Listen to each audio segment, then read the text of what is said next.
Бъдещи петокласници, аз препоръчвам към вас да бъдете смели, уверени в себе си и никога да не се предавате, колкото и трудности да ви предстоят.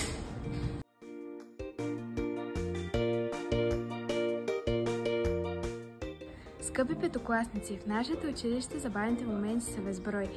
На мен най-ми е било забавно часовете по математика, български език и литература и изобщо във всички. Всеки учител се опитва да направи своя час забавен.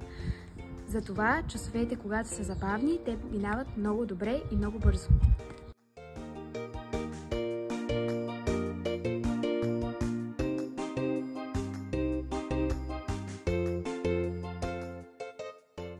Скъпи петокласници, един антимовец трябва да постига целите си и да се развива в областта, която е искал да е избрал.